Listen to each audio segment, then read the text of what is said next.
ಏಯ್ ಬಚ್ಚ, ಸುಮ್ಮನೆ ಕುತ್ಕೋ. ನಾವು ಕಿಡ್ನಾಪ್ ಮಾಡಿರೋದು ನಿನ್ನನ್ನಲ್ಲ, ನಿಮ್ ಮೇಡಮ್ನ. ನೀನು ಡ್ರೈವರ್ ಆಗಿದ್ದಕ್ಕೆ ತಗ್ಲಾಕೊಂಡೆ ಅಷ್ಟೇ. ಹೌದು, ನನ್ಗೆ ಸರಿ ಇದೆ. ಭೈರವಿನೇ ಇವ್ರು ಟಾರ್ಗೆಟ್ ಮಾಡಿರೋದು. ಭೈರವಿ ಜೊತೆ ಹೊರಗಡೆ ಹೋಗ್ತೀನಿ ಅಂತ ಖುಷಿಲಿದ್ದೆ. ಛೇ, ಆದ್ರೆ ನನ್ನ ಖುಷಿಗೆ ಈ ನನ್ನ ಮಕ್ಕಳೆಲ್ಲ ಕಲ್ಲು ಹಾಕ್ಬಿಟ್ರಲ್ಲ. ಅಲ್ಲದೆ ಈಗ ಕಿಡ್ನಾಪ್ ಬೇರೆ ಮಾಡಿದ್ದಾರೆ. ಇರ್ಲಿ, ಈಗ ಭೈರವಿಗೆ ಏನೂ ಆಗಕ್ ಬಿಡಬಾರ್ದು ಅಷ್ಟೇ. ಯಾಕೆ ಕಿಡ್ನಾಪ್ ಮಾಡಿದ್ರಿ ಅದನ್ನಾದ್ರೂ ಹೇಳಿ. ಏನ್ ಮೇಡಮ್, ನಿಮ್ಗೆ ಇನ್ನೂ ಗೊತ್ತಾಗಿಲ್ವಾ ಯಾಕೆ ಅಂತ?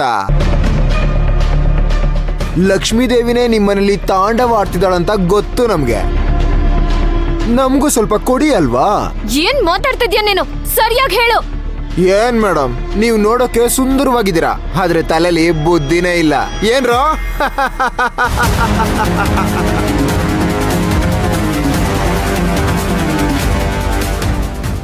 ಏಯ್, ಮಾತಿನ ಮೇಲೆ ನಿಗಾ ಇರ್ಲಿ. ಯಾರು ನೀವು? ಯಾಕೆ ಕಿಡ್ನಾಪ್ ಮಾಡಿದ್ದೀರಾ? ಏನ್ ಬೇಕು ನಿಮ್ಗೆ?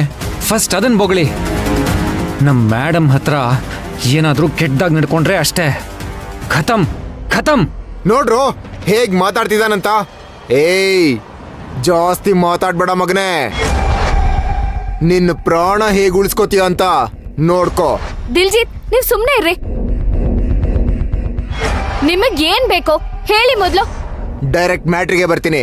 ನಮಗ್ ಬೇಕಾಗಿರೋದು ದುಡ್ಡು. ದುಡ್ಡ? ಎಸ್ ಮೇಡಮ್, ದುಡ್ಡು, ಬೇರೆ ಏನೂ ಇಲ್ಲ. ದುಡ್ಡಿಗೋಸ್ಕರ ಶ್ರೀಮಂತರ ಮನೆಯವ್ರನ್ನ ಕಿಡ್ನಾಪ್ ಮಾಡೋದು ಟ್ರೆಂಡಿಂಗ್ ಆಗಿದೆ ಮೇಡಮ್ ಜಿ.